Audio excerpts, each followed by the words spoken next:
কাতলা মাছের রেসিপি আপনারা তো অনেকভাবে বানিয়ে দেখেছেন, একবার এইভাবে বানিয়ে চলুন দেখে নিই কীভাবে আমরা এই রেসিপিটি বানাচ্ছি স্টেপ বাই স্টেপ। প্রথমে কাতলা মাছটাকে ম্যারিনেট করে নেব। ম্যারিনেশনের জন্য অল্প নুন, অল্প পরিমাণ হলুদ, সাদা তেল দিয়ে ভালো করে ম্যারিনেট করে নেব।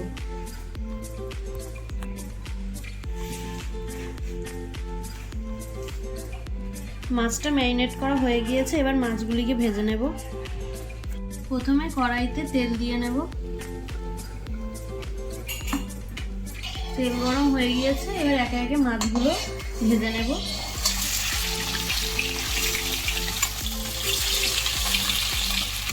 গ্যাসের আঁচটাকে লো টু মিডিয়াম আঁচে দিয়ে মাছগুলিকে হালকা হালকা করে ভেজে নেব।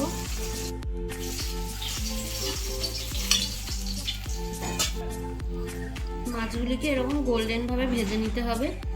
এবার এই মাছ ভাজার তেলেই 3টে লবঙ্গ, এলাচ, দারচিনি, শুকনো লঙ্কা, মৌরি, তেজপাতা ফোড়ন দিলাম। একটু মিডিয়াম সাইজের পেঁয়াজকে পেস্ট করে নেব। পেঁয়াজ পেস্ট করা হয়ে গিয়েছে, এবারে আমি পেঁয়াজ বাটাটা দিয়ে দেব।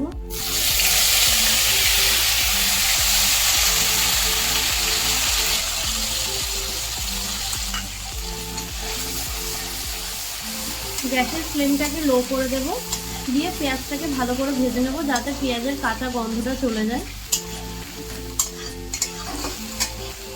পেঁয়াজের পেস্টটাকে ভালো করে ভাজা ভাজা হয়ে গিয়েছে, এবার আমি এতে আদা বাটা দেব।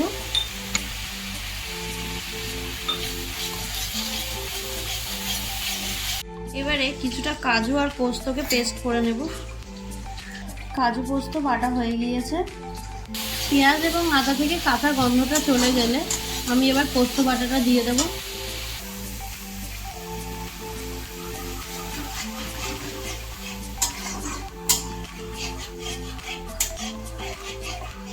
গ্যাসের ফ্লেমটাকে এবারে লো করে দিয়ে একটু ঢাকা দিয়ে দেব।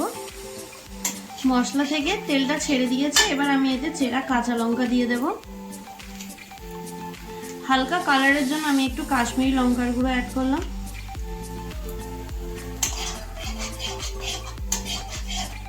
আমি এখানে 150 গ্রাম টক দই নিয়েছি। 150 গ্রাম টক দইটাকে এবার ফাটিয়ে নেব।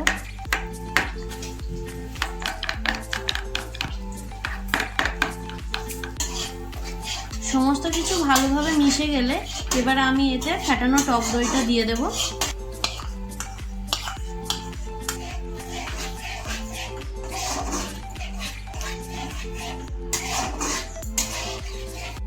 সমস্ত মশলা থেকে তেল ছেড়ে দিয়েছে, এবার আমি এতে স্বাদ মতো লবণ, 1 চা চামচ জিরে মরিচ বাটা,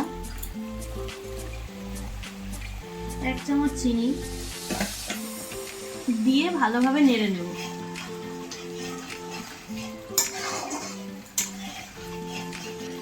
সমস্ত কিছু ভালোভাবে মিক্সড হয়ে গেলে এবার আমি এতে পরিমাণ মতো জল দিয়ে দেব। এবারে গ্যাসের আঁচটাকে হাই ফ্লেমে দিয়ে ভালোভাবে ফুটিয়ে নেব। ফুটে গিয়েছে, এবার আমি একে একে ভালো মাছগুলো দিয়ে দেব।